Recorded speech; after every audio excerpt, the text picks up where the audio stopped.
Premisa. En un mundo saturado de estímulos, comparaciones constantes y expectativas externas, Damián, un joven introspectivo en busca de sentido, inicia un viaje simbólico a través de un bosque denso y silencioso. Mientras camina, su mente es invadida por pensamientos profundos. Una voz interior, sabia, serena, casi ancestral, comienza a guiarlo con palabras firmes pero tranquilizadoras. La libertad no está en tener todo lo que deseas, sino en desear lo que ya tienes. Así comienza su travesía hacia una vida estoica. No es un viaje físico, sino una transformación mental y espiritual. A lo largo del camino, Damián se enfrenta a diferentes sombras que lo frenaban sin que lo notara. La negatividad que contamina su pensamiento, la complacencia que anestesia su crecimiento, la comparación que le roba la paz, el miedo paralizante a la opinión ajena, la procrastinación que debilita su voluntad y la autocompasión que lo encierra. Con la ayuda de reflexiones de sabios antiguos, renombrados, aquí como Lucio, Julio y Teodoro, Damián aprende que el verdadero progreso no se logra acumulando más, sino dejando atrás lo que ya no le sirve. Cada eliminación en silencio no es una renuncia al mundo, sino una conquista interior, una afirmación de su derecho a vivir de acuerdo con sus propios valores, con virtud, con intención. El relato lo acompaña paso a paso mientras reemplaza la necesidad de aprobación por autenticidad, el deseo de lujo por simplicidad, la culpa por aprendizaje y el rencor por serenidad. Finalmente, Damián entiende que el estoicismo no es rigidez ni resignación, es libertad. Libertad de no ser prisionero de los impulsos, del pasado o del juicio de los demás. Al eliminar lo superfluo, descubre un espacio interno fértil donde florecen la paz, la sabiduría y la verdadera alegría. Y así, con cada pensamiento descartado, cada hábito enfrentado y cada emoción canalizada, su vida se vuelve más liviana, más enfocada, más suya. Hola a todos. La verdad es que no soy de publicar mucho por aquí, de hecho, creo que esta es la primera vez que me atrevo a escribir algo tan íntimo en un foro. Llevo meses leyéndolos desde las sombras y siento que este es quizás el único lugar donde alguien podría entender por lo que pasé. Necesito sacar esto del pecho, la historia de un día en particular que, de una manera extraña y silenciosa, lo demolió todo para volver a construirlo. No fue un día de grandes eventos externos. Nadie murió, no me despidieron, no hubo ninguna catástrofe visible. Todo ocurrió por dentro. Fue una implosión sigilosa que tuvo lugar durante una simple caminata por un bosque cercano a mi casa. Recuerdo que era un martes y me había despertado con un zumbido constante en la cabeza, una presión que no llegaba a ser dolor, sino más bien estática, como si el ruido del mundo entero estuviera atrapado y rebotando dentro de mi cráneo. Esa mañana, cada notificación del móvil, cada correo sin leer en la bandeja de entrada, cada expectativa que sentía que los demás depositaban en mí, se convertía en un combustible para ese ruido blanco que me estaba volviendo loco. Sentía un peso real sobre el pecho, una opresión que me dificultaba respirar hondo, como si mis pulmones no pudieran expandirse del todo. Fue una sensación de asfixia lenta y progresiva. Cansado de luchar contra esa marea interna, tomé una decisión impulsiva, casi visceral. Necesitaba silencio, un silencio real y tangible. Sin darle más vueltas, me puse las primeras zapatillas que encontré, agarré una botella de agua y conduje hasta ese bosque. Mi única meta, mi única y desesperada intención, era caminar sin rumbo hasta que el insoportable ruido de mi mente por fin se detuviera. Al entrar en el sendero, el aroma a tierra húmeda y a hojas en descomposición me golpeó con una intensidad primitiva. Durante los primeros minutos, creí ingenuamente que mi plan estaba funcionando.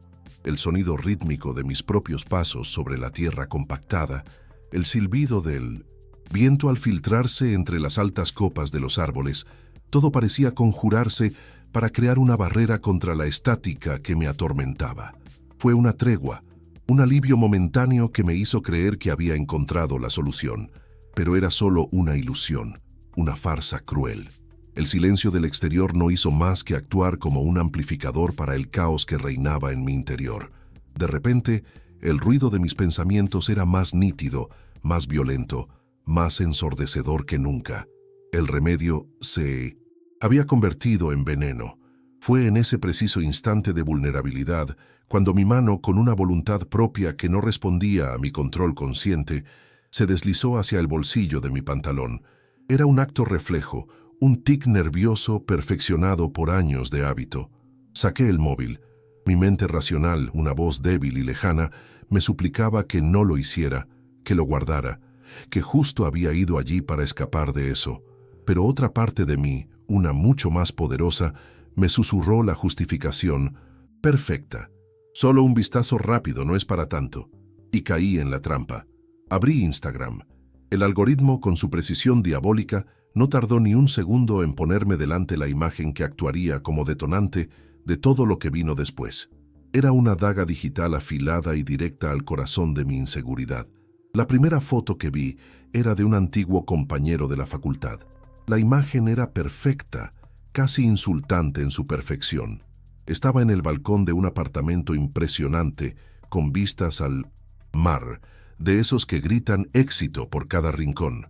Sostenía una copa de vino con una sonrisa relajada, una de esas sonrisas genuinas de quien no tiene ninguna preocupación en el mundo. En ese momento sentí una punzada física, aguda y profunda, justo en la boca del estómago. No era exactamente envidia, era algo mucho más denso y corrosivo. Era la constatación abrumadora de mi propio fracaso.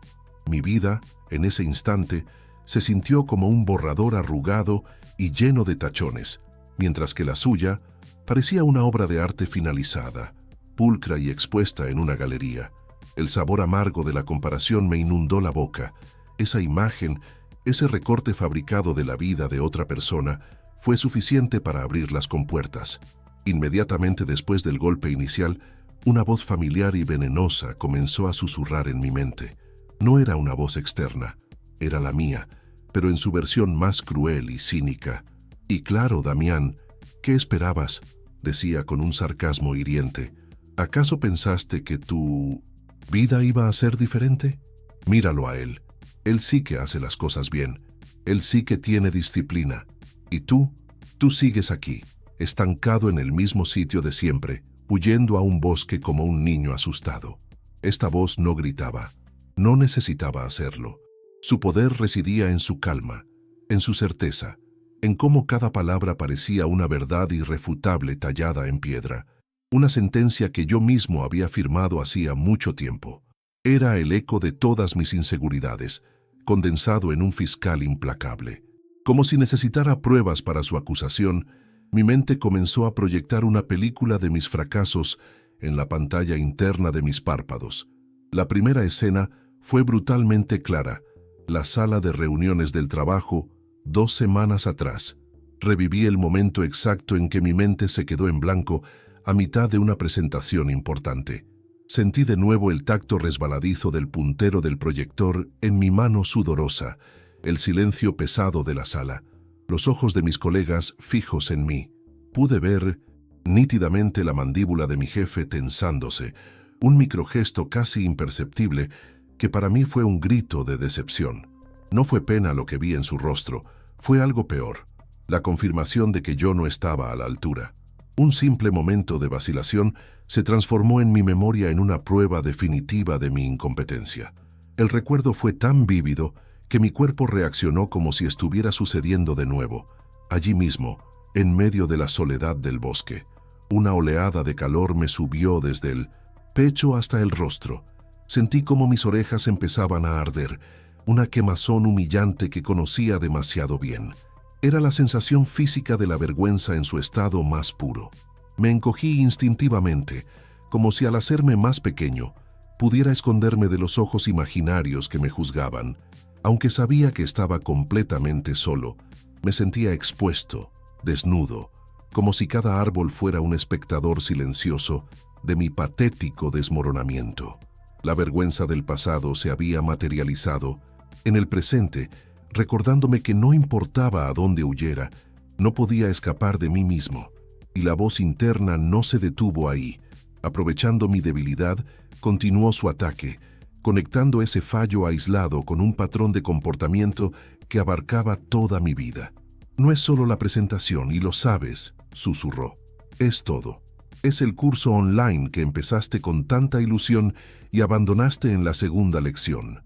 Son esos libros de filosofía que compraste para mejorar y que ahora acumulan polvo en tu mesilla de noche. Es la cuota del gimnasio que sigues pagando para no ir nunca. Cada ejemplo era un nuevo clavo en mi ataúd. Dejó de ser una serie de errores para convertirse en la prueba irrefutable de un defecto fundamental en mi carácter: la incapacidad crónica para llevar algo a término. La pereza y la autocomplacencia no eran hábitos, eran mi esencia. Con el peso de todas esas pruebas sobre mis hombros, me hundí en el fango de la autocompasión. Es un lugar extrañamente seductor. Sentir lástima por uno mismo se convierte en una especie de refugio, una cárcel cómoda cuyas paredes están acolchadas. Si soy una víctima de mi propia naturaleza defectuosa, entonces no soy responsable de cambiarla, ¿verdad? Me dejé caer en ese estado de sufrimiento pasivo, envolviéndome en él como si fuera una manta sucia pero cálida.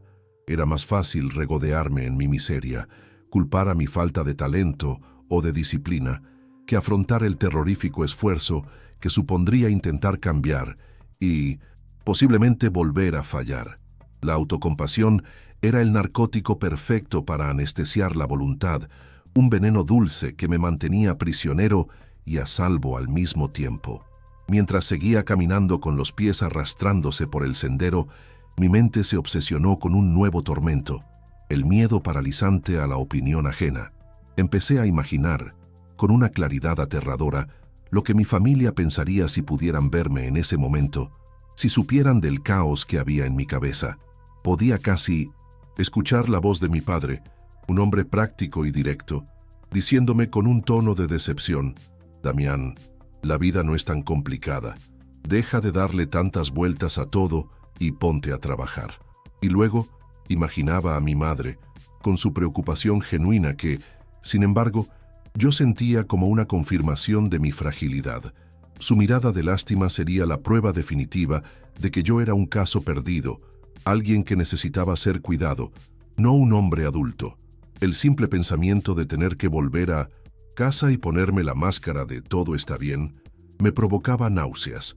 Este miedo no se limitaba a mi familia. Se expandía como una mancha de aceite hasta incluir a mis amigos, a mis compañeros, a la sociedad entera. Me imaginaba sus consejos bien intencionados que solo servirían para hacerme sentir más incomprendido. Anímate, sal a divertirte un poco, no pienses tanto.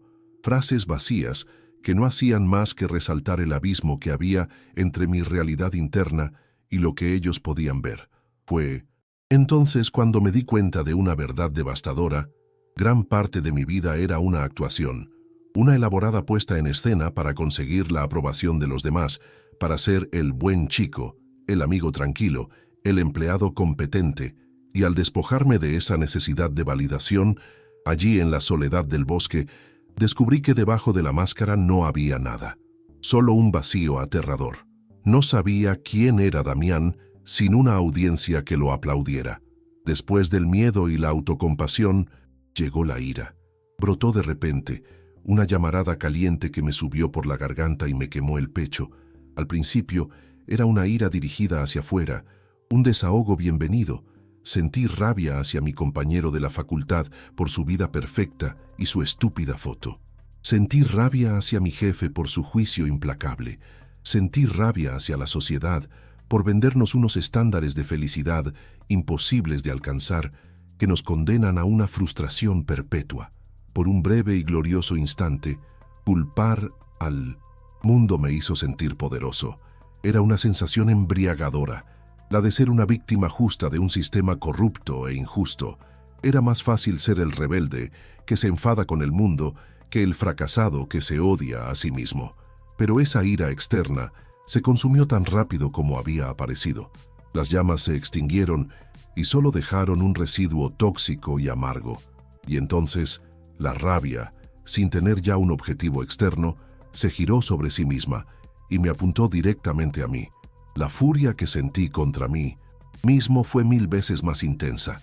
Rabia por ser tan débil, Rabia por permitir que una simple imagen en una pantalla tuviera el poder de destrozarme el día. Rabia por darle tanta importancia a lo que otros pudieran pensar de mí, personas que probablemente ni siquiera dedicaban un segundo de su tiempo a mi existencia. Era la ira impotente del prisionero, que se da cuenta de que la puerta de su celda siempre ha estado abierta, pero nunca ha tenido el valor de cruzarla. Me odié por mi propia cobardía. En ese momento, me detuve en seco. No podía dar un paso más. El peso combinado de la comparación, la negatividad, la vergüenza, el miedo y la rabia me aplastó por completo. Me apoyé en el tronco de un árbol, sintiendo la corteza rugosa arañando mi espalda, y me dejé deslizar hasta el suelo. Estaba física y emocionalmente agotado. La cacofonía en mi cabeza era ensordecedora. Todas esas voces, todas esas sombras, gritaban al mismo tiempo, y por primera vez en todo el día, no intenté luchar. No intenté razonar. No intenté buscar una solución. Simplemente me rendí. Me abandoné por completo a la sensación de ser un fraude, un caso perdido, un desastre sin remedio. Toqué fondo, y en ese silencio que sigue a la rendición total, en ese vacío absoluto, algo inesperado comenzó a gestarse. Y en ese abismo de rendición ocurrió lo más extraño. El ruido paró, no porque lo hubiera vencido, sino porque había dejado de luchar contra él. Fue un silencio casi doloroso en su intensidad. La cháchara incesante de mi juez interno, el proyector de mis fracasos, el coro de mis miedos, todo se cayó. Por un largo minuto no hubo nada, solo el sonido de mi propia respiración, entrecortada y superficial, y el susurro lejano del viento moviendo las hojas en algún lugar por encima de mí. No estaba pensando, no estaba sintiendo, simplemente estaba. Era un vacío aterrador y, sin embargo, extrañamente pacífico. La tormenta había alcanzado su punto álgido y, al no tener ya nada que destruir, se había agotado a sí misma. En medio de ese lienzo en blanco que era mi mente, un pensamiento brotó. No fue una voz grandilocuente ni una revelación divina. Fue un pensamiento tímido, silencioso y sencillo, tan frágil que casi lo descarto. Se sentía como una idea que no era del todo mía, sino más bien un eco de algo que había leído de pasada en uno de esos libros que nunca terminaba. El pensamiento era una pregunta simple. ¿Y si la solución no es añadir, sino quitar? ¿Y si todo mi esfuerzo por acumular más éxito, más validación, más bienes materiales, era precisamente la causa de mi sufrimiento? La idea era tan radicalmente opuesta a todo lo que había hecho en mi vida que me dejó sin aliento. Quitar, eliminar, soltar. Como si esa pregunta hubiera sido la llave correcta, otra frase emergió de las profundidades de mi memoria. Una de esas citas que había subrayado en un libro de Lucio o de Teodoro, no recordaba bien, y que hasta ese momento solo había sido tinta sobre papel. La libertad no está en tener todo lo que deseas, sino en desear lo que ya tienes. De repente esas palabras dejaron de ser un concepto intelectual y se convirtieron en una verdad visceral. Hicieron clic dentro de mí con la fuerza de una explosión silenciosa. La libertad que yo buscaba desesperadamente persiguiendo la vida de otros, la aprobación externa, el siguiente logro, tal vez siempre había estado aquí mismo, en la capacidad de mirar a mi alrededor y desear solo esto, solo este momento, solo lo que ya era y ya tenía. Aún sentado en el suelo, con la espalda contra el árbol, comencé un ejercicio mental. Empecé a quitar cosas, una por una. Primero, quité la necesidad de tener la vida de mi compañero de la facultad. Simplemente la solté. Dejé ir el deseo de su apartamento, de su sonrisa, de su éxito. Luego, quité el poder que le daba a la opinión de mi jefe y de mi padre. Visualicé sus juicios y simplemente decidí no recogerlos. Quité el deseo por el coche que no podía permitirme y la ansiedad por el futuro incierto. Cada eliminación silenciosa no se sentía como una renuncia, sino como una conquista, como si estuviera reclamando pequeños trozos de mi propia alma que había empeñado a cambio de nada. Con cada cosa que soltaba, sentía que una carga invisible se desprendía de mis hombros. El efecto de este ejercicio mental se tradujo en una reacción física inmediata. Tomé una bocanada de aire y por primera vez en lo que parecieron meses, sentí que mis pulmones se llenaban por completo. El peso opresivo en mi pecho se había aligerado, no desaparecido, pero sí aligerado notablemente. Me puse de pie, no con un salto de alegría, sino con un movimiento lento y deliberado. Me sentía exhausto, pero era un cansancio limpio, como el que se siente después de que una fiebre alta por fin cede. Miré a mi alrededor. El bosque ya no era un escenario para mi drama interno. Era solo un bosque. Los árboles eran solo árboles. Y por primera vez en ese día, realmente los vi. Vi la luz del sol creando patrones en el suelo. Vi la textura de la corteza. Estaba presente. El camino de vuelta fue por el mismo sendero que había recorrido en mi descenso a los infiernos, pero la experiencia fue radicalmente opuesta. Cada paso ya no era un esfuerzo pesado y cargado de angustia, sino un acto ligero y deliberado. Ya no tenía prisa por escapar del bosque. De hecho, caminaba más despacio, con una atención que me resultaba completamente nueva. Empecé a notar detalles que antes me habían pasado totalmente desapercibidos. El sonido distinto que hacían mis pisadas al pasar de la tierra blanda a un lecho de hojas secas y crujientes. La forma en que la luz del sol, ahora más baja en el cielo, se colaba en ángulos dorados entre el denso ramaje. Sentía la temperatura del aire en mi piel, no como algo molesto, sino simplemente como una sensación. Estaba saliendo de la prisión de mi mente para habitar mi propio cuerpo en el aquí y el ahora. En este nuevo estado de calma, un pensamiento familiar intentó colarse, como un viejo fantasma, el coche que tanto deseaba y no podía permitirme. La imagen del último modelo que había estado viendo online apareció en mi mente, pero esta vez mi reacción fue diferente. En lugar de caer en la espiral de la carencia y el autodesprecio, simplemente observé el pensamiento. Lo sostuve en mi mente sin juzgarlo y lo analicé con una curiosidad genuina, como un científico examinando un espécimen. ¿Por qué quería realmente ese coche? ¿Era por el transporte, por su ingeniería, o era por la imagen que proyectaría, por la sensación de éxito que creía que me daría? ¿Era para sentir la mirada de aprobación de los demás en los semáforos? La respuesta fue clara y vergonzosa. Quería el coche no por lo que era, sino por lo que representaba. Esa pequeña revelación sobre el coche abrió la puerta a una comprensión mucho más amplia. Entendí que el materialismo, esa búsqueda incesante de cosas, había sido una de las mayores fuentes de ruido en mi vida. El último teléfono, la ropa de marca, el apartamento perfecto que veía en las revistas, todo era parte de la misma trampa. Eran distracciones glorificadas, objetos brillantes diseñados para mantenerme ocupado y evitar que mirara hacia el interior, hacia ese vacío que tanto me aterraba. Comprendí que la cultura del consumo nos vende una promesa fraudulenta, la de que la felicidad se puede comprar, desempacar y poseer, pero es un callejón sin salida. Cada adquisición solo proporciona un alivio temporal antes de que el deseo por la siguiente cosa, la versión más nueva y mejorada, vuelva a aparecer con más fuerza. Mientras caminaba, una nueva definición de riqueza comenzó a formarse en mi mente, una que no tenía nada que ver con mi cuenta bancaria. La verdadera riqueza, me di cuenta, era esto. Era la capacidad de caminar por un bosque y disfrutar del silencio. Era tener unos pulmones que podían llenarse de aire fresco. Era la paz mental de no ser torturado por mis propios pensamientos. La riqueza era la simplicidad, la capacidad de encontrar alegría en lo que ya estaba presente, en lugar de vivir en una perpetua ansiedad por lo que faltaba. Por primera vez, me sentí rico, no porque tuviera mucho, sino porque, en ese instante, necesitaba muy poco.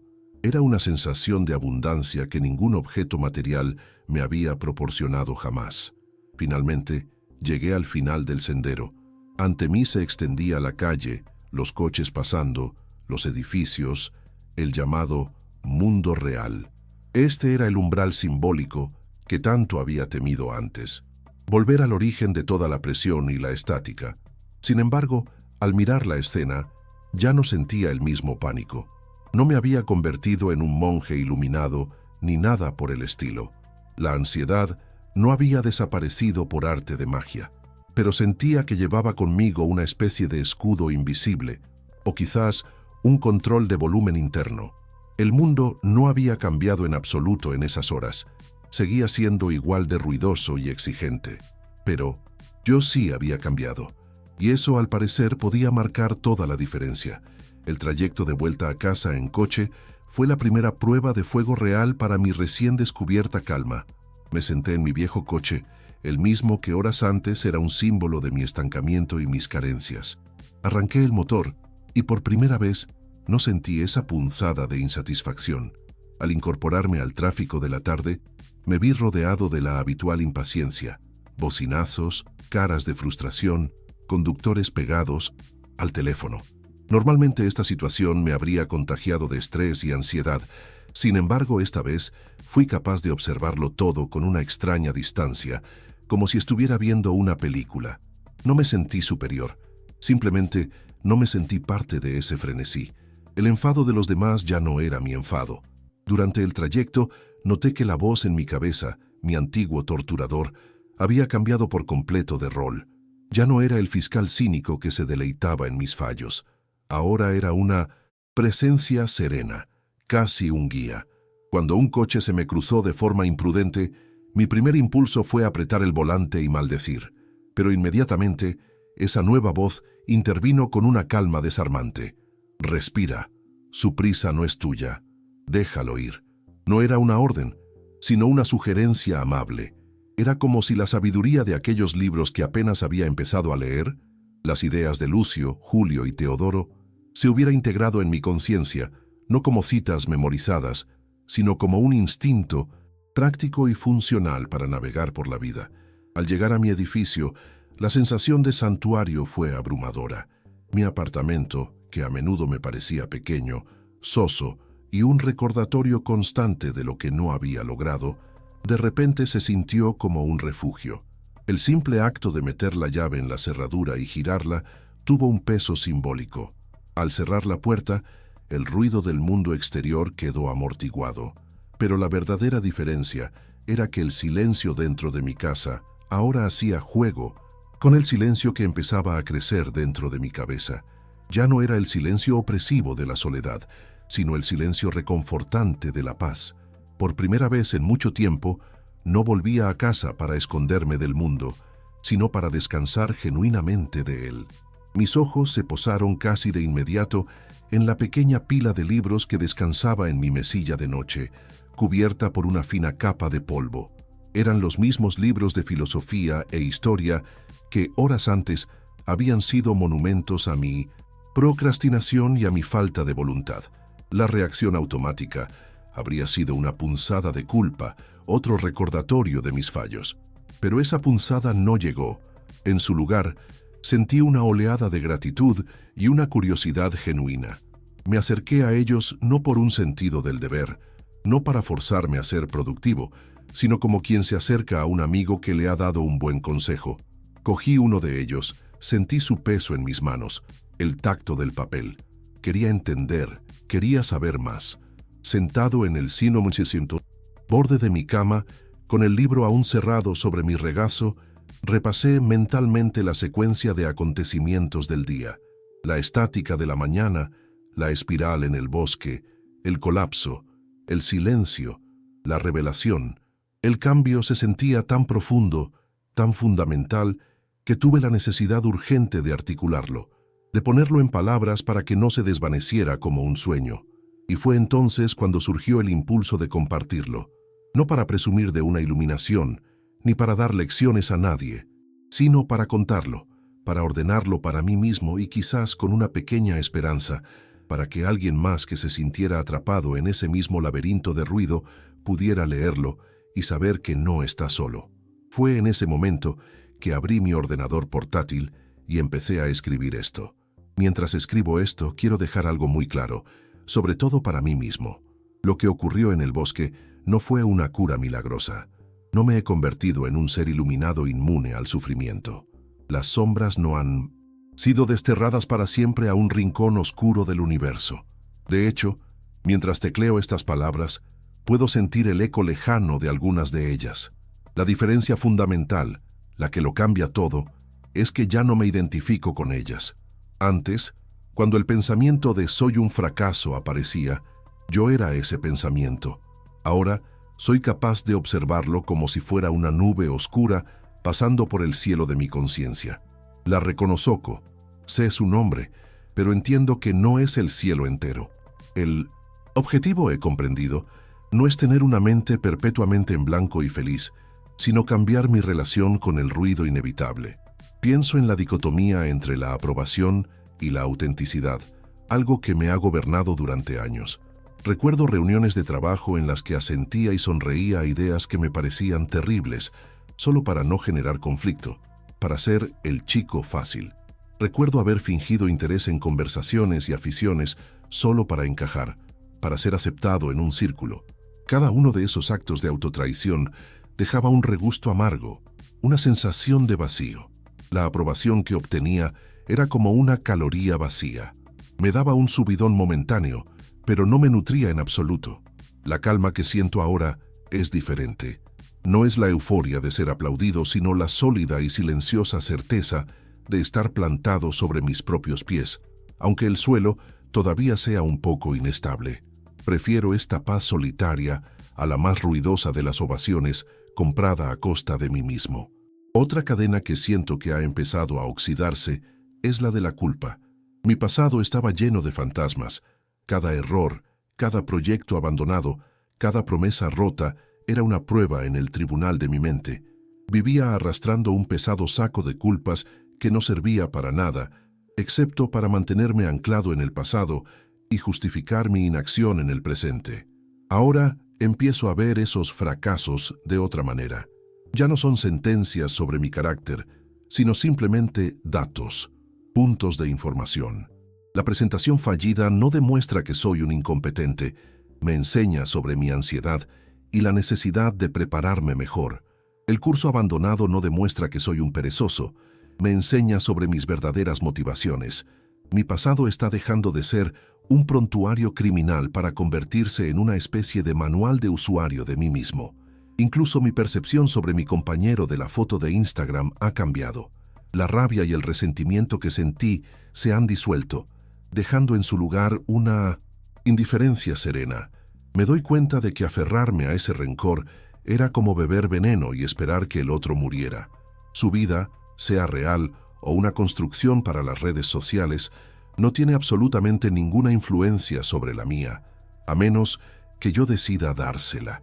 Soltar ese resentimiento no ha sido un acto de generosidad hacia él, sino un acto de egoísmo pragmático. He liberado mis propias manos de la tarea de sostener esa brasa ardiente. La serenidad, entiendo ahora, no es un estado pasivo, sino una decisión activa de no permitir que la amargura ocupe un espacio que puedo llenar con mi propia paz. Y quizás la revelación más liberadora de todas ha sido la de la obsesión por el control. Pasaba una cantidad ingente de energía mental tratando de controlar cosas que son, por su propia naturaleza, incontrolables. Lo que los demás piensan de mí, los acontecimientos futuros, los resultados de mis esfuerzos.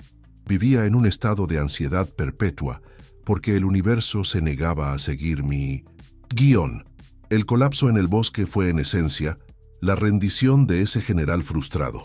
Al aceptar mi absoluta falta de control sobre lo externo, pude por fin centrarme en el único dominio donde sí tengo poder: mis propias percepciones, juicios y reacciones.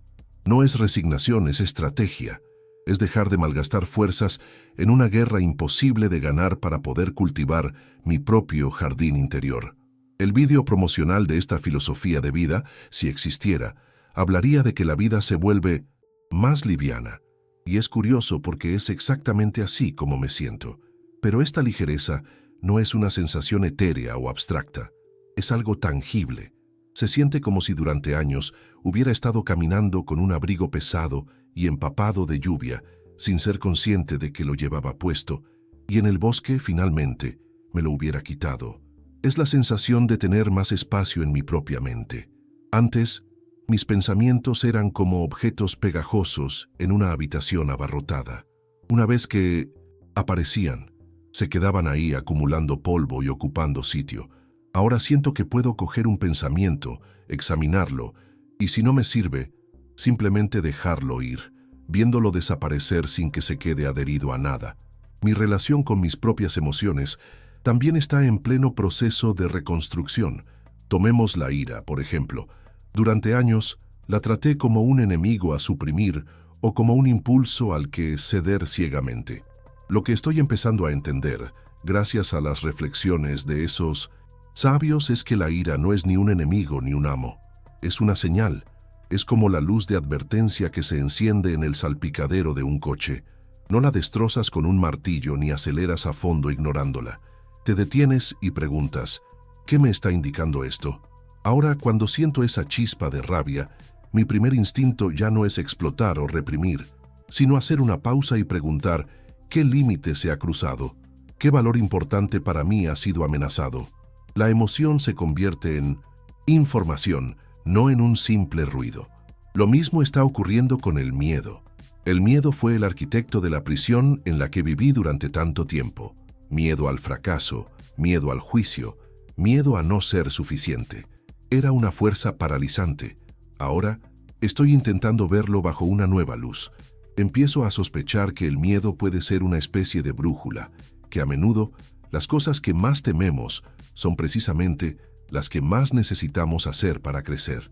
El miedo a hablar en público señala una oportunidad para desarrollar la confianza. El miedo a la vulnerabilidad señala el camino hacia una conexión más auténtica. El objetivo, por tanto, no es la ausencia de miedo, eso sería inhumano, sino el coraje de sentir el miedo en cada célula de tu cuerpo y aún así, dar el siguiente paso. Esta transformación también se manifiesta en un aprecio creciente por la simplicidad, que está reemplazando mi antiguo deseo por el lujo y la complejidad. Antes, mi placer dependía de grandes estímulos, el próximo viaje, la próxima compra importante, el próximo gran evento. Ahora encuentro una satisfacción profunda y serena en cosas que antes eran invisibles para mí. El sabor del primer café de la mañana, que solía tragar mientras revisaba notificaciones, la sensación del sol en la cara durante una pausa de 5 minutos en el balcón, la claridad de mi escritorio después de haberlo ordenado. Estoy descubriendo que la simplicidad no es sinónimo de pobreza o carencia, sino una elección deliberada.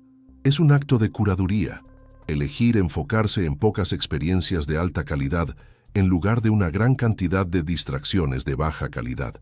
Y con todo esto, mi definición de progreso ha sido demolida. Solía medir mi valor con la vara del mundo exterior, ascensos, salario, posesiones, el reconocimiento de los demás. Era una carrera agotadora y sin fin, porque la línea de meta siempre se movía. Ahora, mi vara de medir se ha vuelto interna y mucho más silenciosa. Progreso hoy es darme cuenta de que estoy cayendo en un viejo patrón de pensamiento negativo y ser capaz de detenerme. El progreso es elegir una respuesta serena en lugar de una reacción airada. El progreso es pasar un día entero sin compararme con nadie en las redes sociales. Es un tipo de avance menos glamuroso, que no genera aplausos ni envidias, pero que se siente infinitamente más real y sostenible. Es el progreso del artesano que pule su mundo interior. Estoy empezando a entender la diferencia fundamental entre reaccionar y actuar.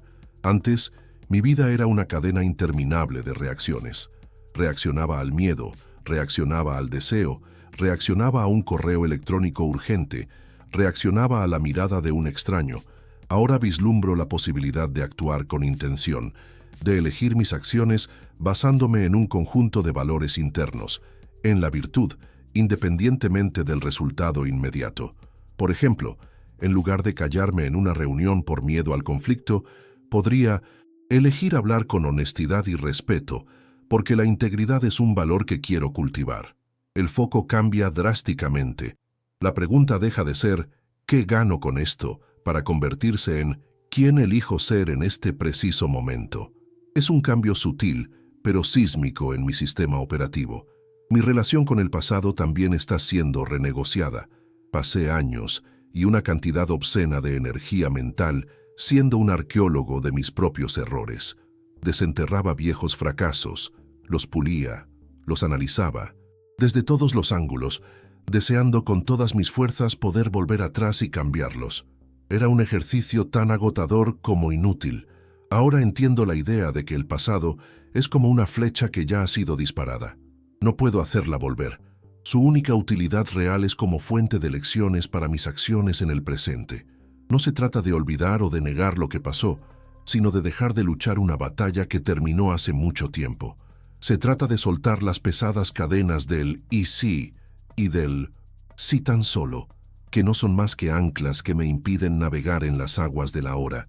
De la misma manera, mi perspectiva sobre el futuro está mutando. Antes, el futuro era un territorio hostil, un campo minado de posibles desastres que mi mente ansiosa sentía la obligación de anticipar y planificar. Vivía en un estado de presufrimiento, angustiándome por catástrofes que, en su mayoría, nunca llegaban a ocurrir. Ahora estoy aprendiendo a verlo de otra forma. El objetivo no es diseñar un futuro perfecto y sin problemas, lo cual es imposible. El objetivo es construir un yo presente que sea lo suficientemente resiliente y adaptable como para manejar lo que sea que venga. La confianza no reside en tener un plan a prueba de balas para el futuro, sino en saber que, pase lo que pase, tendré los recursos internos para afrontarlo con calma y razón. Esto transforma el futuro de una fuente de miedo a un espacio de oportunidad. También me he dado cuenta de la profunda conexión entre mi mente y mi cuerpo, algo que había ignorado por completo. Mi cuerpo no era más que un vehículo para transportar mi cerebro ansioso, una máquina a la que solo prestaba atención cuando algo dolía.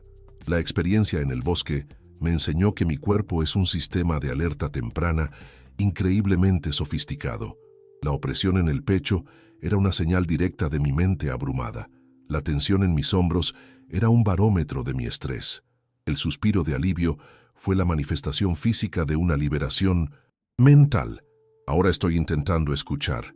Tratar la tensión, la fatiga o la inquietud no como molestias a ser eliminadas, sino como datos valiosos que mi cuerpo me ofrece sobre mi estado interno. Se ha convertido en un aliado en mi práctica de autoconciencia. Es irónico, porque antes de todo esto, mi idea de un estoico era la de una estatua sin emociones, una persona rígida y aburrida que se negaba a sí misma los placeres de la vida. Creía que su disciplina era una jaula. Lo que viví me enseñó que estaba completamente equivocado. El estoicismo no es rigidez ni resignación, es la forma más radical de libertad. Los principios y la disciplina no son la jaula, son las herramientas para demoler la jaula que ya existía a mi alrededor, la jaula de mis reacciones impulsivas, la jaula de mis emociones descontroladas, la jaula de la tiranía de la opinión ajena. La autodisciplina no es un fin en sí mismo, sino el medio para construir una plataforma interna estable y desde esa estabilidad poder participar en el mundo de una forma mucho más libre, plena y auténtica. Si tuviera que resumir la práctica más fundamental que estoy intentando cultivar, sería la de la atención. Me he dado cuenta de que he vivido la mayor parte de mi vida en piloto automático. Conducía sin ver la carretera, comía sin saborear la comida, mantenía conversaciones sin escuchar realmente, siempre atrapado en el laberinto de mis pensamientos, ya fueran sobre el pasado o el futuro. La experiencia en el bosque fue una lección forzosa e intensiva sobre la importancia de prestar atención a mi estado interno. Ahora, intento llevar esa atención a los pequeños momentos, sentir el agua caliente en mis manos mientras lavo los platos, escuchar de verdad a un colega, en lugar de estar preparando mi respuesta mientras él habla. No es un estado místico, sino una habilidad que se entrena, y es la base de todo lo demás, porque solo prestando atención puedo interceptar un pensamiento negativo antes de que se convierta en una espiral. También estoy empezando a hacer las paces con la impermanencia. Antes mi vida emocional era una lucha constante. Intentaba aferrarme con todas mis fuerzas a los buenos momentos, a las sensaciones de alegría, y huía despavorido de los malos, del dolor y la tristeza. Esto generaba una tensión insostenible. Al recordar la intensidad del sufrimiento que sentí en el bosque, me doy cuenta de algo obvio, pero que nunca había interiorizado. Pasó. En aquel momento se sentía eterno, una condena definitiva, pero se desvaneció. Esto me da una nueva perspectiva. Los buenos momentos también pasarán, por lo que la clave es saborearlos plenamente mientras están aquí, sin la ansiedad de querer congelarlos. Y los malos momentos también pasarán, por lo que la clave es soportarlos con entereza, sabiendo que no son una sentencia permanente, sino una estación climática. Esto me lleva a mi concepto de la alegría. La alegría que yo perseguía era la de los fuegos artificiales. Era la euforia de un logro, la excitación de una fiesta, el subidón de una compra. Era ruidosa, espectacular y sobre todo, increíblemente fugaz. Siempre me dejaba queriendo más, necesitando un estímulo aún mayor la próxima vez. La verdadera alegría que empiezo a vislumbrar ahora es de una naturaleza completamente distinta. Es silenciosa. Es el bienestar estable que proviene de una mente que no está en guerra consigo misma. Es la satisfacción tranquila que se siente al actuar de acuerdo con tus propios valores. Es la paz que encuentro en un momento simple, estando plenamente presente. Estuve persiguiendo cometas en el cielo cuando la verdadera joya estaba enterrada en mi propio jardín. Y eso me trae de vuelta a la razón por la que estoy escribiendo esto en este foro. Durante mucho tiempo, mi sufrimiento fue solitario. Creía, de verdad, que era el único que se sentía así de roto por dentro, mientras todos los demás parecían tenerlo todo bajo control. Las redes sociales, con su desfile de vidas perfectas, no hacían más que reforzar esa sensación de aislamiento. El haberlos leído a ustedes, incluso desde el anonimato, fue la primera grieta en ese muro, la primera vez que pensé, vaya, no estoy solo. Ahora, al escribir, estoy dando el siguiente paso. Dejo de ser un consumidor pasivo de la comunidad para intentar ser un participante activo, porque he entendido que la virtud y el crecimiento no se practican en el vacío. Compartir mi vulnerabilidad es, para mí, un acto de coraje y un puente hacia una conexión genuina, algo infinitamente más valioso que los me gusta que tanto ansiaba. Quiero que este texto se entienda como lo que es, no la conclusión de una historia, sino la instantánea de un comienzo. Este nuevo enfoque no es un conjunto de creencias que he adquirido como quien compra un producto, sino una práctica a la que me estoy comprometiendo. Un esfuerzo diario que se libra momento a momento. Sé que habrá días buenos y días malos. Sé que volveré a caer en viejos hábitos, que el miedo volverá a paralizarme y la ira a cegarme. La gran diferencia es que ahora siento que tengo una brújula. Cuando me pierda, sabré a dónde mirar para encontrar el norte. Esto no es una declaración de victoria, sino una declaración de intenciones, un compromiso con el proceso, no una pretensión de haber llegado al destino. Incluso ahora, mientras estoy sentado escribiendo, soy consciente de las manifestaciones físicas de esta nueva libertad. Noto que mi mandíbula no está apretada por primera vez en años. Mis hombros, que solían vivir en un estado de tensión perpetua, casi rozando mis orejas, están relajados. Mi respiración es lenta y profunda, no el jadeo corto y ansioso que era mi norma. Antes, mi cuerpo era el mapa de mi prisión mental, cada músculo un nudo de ansiedad, cada tensión un reflejo de mis miedos. Ahora, siento que poco a poco se está convirtiendo en el hogar de mi libertad, un lugar donde la calma puede residir no solo como una idea, sino como una realidad física y palpable. Reflexiono sobre la idea de ser un prisionero de los impulsos, y la frase me resuena con una verdad brutal. Mi vida anterior no era una sucesión de elecciones conscientes, sino de rendiciones impulsivas. El impulso de coger el móvil cada 30 segundos. El impulso de decir sí a un favor que no quería hacer para evitar un conflicto. El impulso de llenar un vacío emocional con comida basura o con una compra online. La atención plena, esta práctica de observar el espacio entre el estímulo y la respuesta, es el campo de entrenamiento de la libertad. En ese breve instante, en esa pausa, reside el poder de elegir. Y cada vez que elijo, en lugar de simplemente reaccionar, siento que estoy forjando una nueva cadena. no de esclavitud, sino de autogobierno. Esta es también la libertad de no ser un prisionero de mi propio pasado. Estaba encadenado al Damián de ayer, al que cometió errores, al que fracasó. Cada nuevo día lo empezaba arrastrando el cadáver de mis días anteriores. Lo que estoy aprendiendo es que el pasado, aunque informa, no determina. El pasado es el timón, pero yo soy el capitán que decide hacia dónde girar hoy. Esta comprensión me libera para actuar de nuevo, para tomar una decisión diferente en este preciso momento, sin importar cuántas veces haya tomado la decisión equivocada antes. Mi historial no es mi sentencia, es simplemente el prólogo de una historia que todavía estoy escribiendo, y por supuesto, la libertad más dulce y aterradora de todas, la libertad del juicio ajeno. Mi vida entera fue una coreografía diseñada para una audiencia invisible, pero todopoderosa. La ropa que vestía, las palabras que usaba, las ambiciones que perseguía, casi todo estaba filtrado por la pregunta, ¿qué pensarán los demás? Liberarme de esto no significa que me haya vuelto un insensible al que no le importa a nadie.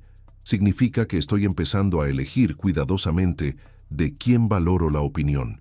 Y la primera opinión de esa lista, la que debe pesar más que todas las demás juntas, es la mía, la de mi conciencia, la de mis valores, la libertad de ser yo mismo, aunque ese yo no reciba una ovación unánime. El vídeo que inspiró esta reflexión hablaba de un espacio interno fértil que florece cuando se elimina lo superfluo, y ahora entiendo esa metáfora a la perfección. Al dejar de malgastar mi energía en desear lo que no tengo, en temer lo que no puedo controlar y en resentir lo que no puedo cambiar, no he creado un vacío. He hecho el trabajo de un jardinero. He arrancado las malas hierbas que ahogaban la tierra, y en este terreno recién despejado, siento que por fin hay espacio para que crezcan otras cosas, semillas de paz, de sabiduría, de una alegría serena. Aún no han florecido, pero siento la tierra fértil, lista por primera vez. Mi búsqueda comenzó con una necesidad desesperada de silencio. Fui al bosque para escapar del ruido del mundo, solo para descubrir que el ruido más ensordecedor lo llevaba dentro. La paradoja es que, al encontrar la manera de generar silencio en mi interior, el ruido exterior ha perdido gran parte de su poder sobre mí. Ya no temo estar a solas con mis pensamientos, porque estoy aprendiendo a ser su amigo, o al menos un observador neutral. El silencio que ahora valoro no es la ausencia de sonido, sino la ausencia de conflicto interno. Y ese silencio, he descubierto, puedo llevarlo conmigo a cualquier parte. Los nombres de aquellos sabios, Lucio, Julio, Teodoro, ya no son solo nombres en portadas de libros. Se sienten como compañeros en un camino que apenas estoy comenzando a recorrer. Soy un principiante, un novato en este arte de vivir. Hoy ha sido un día de claridad, pero sé que mañana puede traer nubes y tormentas. Mi compromiso no es con la perfección, sino con la práctica, con levantarme cada vez que caiga, con volver a la brújula cada vez que me desvíe del rumbo.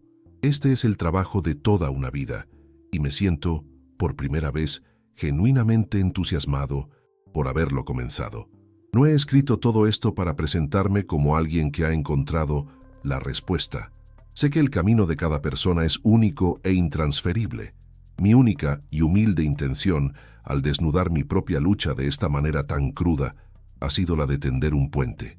Si una sola persona que lea esto se siente un poco menos sola en su propia batalla silenciosa, si puede reconocer una parte de su propio ruido en el mío, entonces cada palabra habrá valido la pena. A veces, saber que otro ser humano entiende el laberinto es el primer mapa que necesitamos para encontrar la salida. Al teclear estas últimas frases, siento una sensación de cierre. El acto de escribir, de dar forma y estructura a la caótica experiencia de hoy, ha sido en sí mismo una parte crucial de la curación. Ha solidificado las lecciones, ha anclado las revelaciones. Siento un tranquilo orgullo, no por lo que me pasó, sino por haber tenido el coraje de sentarme, afrontarlo y compartirlo. Es, quizás, el primer acto verdaderamente intencional que he completado en mucho tiempo, guiado no por el miedo o el deseo de aprobación, sino por un valor naciente de autenticidad y conexión. He llegado al final de lo que necesitaba decir por ahora. Ha sido un día largo, el más largo y a la vez el más corto de mi vida. Gracias a esta comunidad por existir. Gracias por ser un espacio donde el peso se puede compartir y por tanto se vuelve más ligero. Gracias por leer hasta aquí.